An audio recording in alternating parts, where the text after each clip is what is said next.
Phonology. वर्ण क्या होते हैं बेटा? वर्ण विचार फोनोलॉजी। ध्वनि, ध्वनि क्या होती है?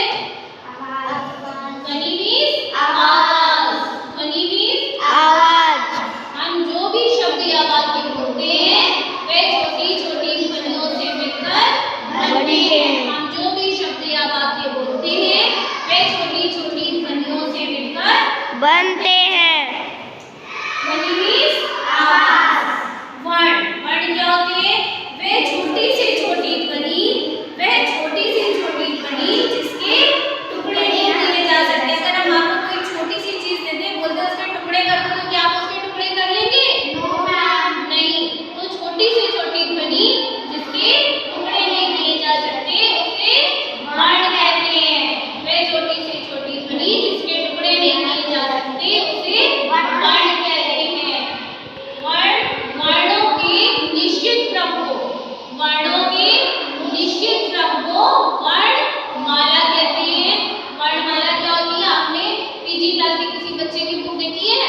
Yes ma'am. कवर पे नोटिस करना, उस पर लिखा होता है वर्णमाला। ऐसे वर्णमाला राइट होगा, आ से लेकर उसमें बहुत सारे वर्ण बने होंगे, कोई भी वर्ण हो सकते हैं। तो वर्णमाला उसे क्यों कहते हैं? क्योंकि इसमें आ से लेकर प्रॉपर ज्ञान तक एक सीक्वेंस ऑर्डर होता है, सब कुछ उसमें निश्चित क्रम में होता है।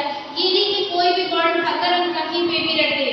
ये आ है तो आ की छोटे आ के बाद बड़ा आएगा, छोटी ई नहीं आएगी। अगर उसमें जितनी छोटी आ गई तो उस बुक के ऊपर वर्णमाला नहीं लिखेंगे। वर्णमाला क्या होती है? वर्णों का निश्चित क्रम, मीन्स कि उसका एक प्रॉपर सीक्वेंस ऑर्डर। वर्ण कितने प्रकार के होते हैं? वर्ण दो प्रकार के होते हैं, स्वर और व्यंजन। स्वर और व्यंजन। स्वर कितने होते हैं? 11 होते हैं और व्यंजन 33 होते हैं।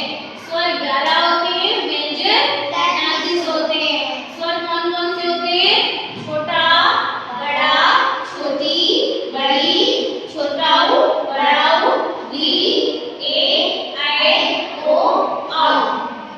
ओके, आ से लेकर ओ से औरत तक स्वर होते हैं। अंग से अंकुर और अह खाली। आ खाली जो भी है ये हमारे स्वर नहीं होते हैं। क्यों नहीं होते हैं? क्योंकि अंग से अंकुर अनुस्वर होता है। जो अंग होता है वो अनुस्वर होता है। उसे अनुस्वर क्यों कहते हैं? देखो बेटा, क्योंकि आ पर अंग की बिंदी होती है। अगर हम अंग की बिंदी को हाइड करके छिपा दें तो सिर्फ आ दिख रहा है, और आ हमारा क्या होता है? स्वर। आ क्या होता है? और जो हमारी बिंदी है इसको हम बोलते हैं अनु। क्या बोलते हैं? अनु। अनु प्लस स्वर मिलकर क्या बनेगा? अनुस्वर। अनु प्लस स्वर मिलकर क्या बनता है?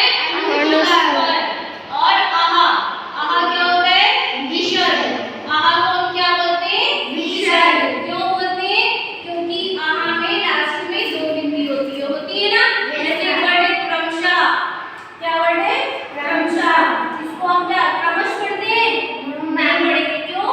क्योंकि जो हमारी डबल बिंदी होती है, आहा की जो बिंदियां होती है ये हा साउंड करती है। आहा, आ और आहा, आहा बोलते हैं ना, आहा, हा साउंड हो रहा है। जो हमारा विसर्ग है ये हा साउंड करता है। क्या साउंड करता है? हा। इससे हा वर्ण की ध्वनि आती है। आप कभी भी यहाँ पर विसर्ग का यूज करोगे वहां पर हा वर्ण की ध्वनि ही आएगी। ठीक है? अनुस्वर और जो विसर्ग होता है इन दोनों को मिलाकर हम क्या बोलते हैं? इन दोनों को क्या बोलते हैं? अयोगवाह। क्या बोलते हैं? अयोगवाह। क्या बोलते हैं? अयोगवाह।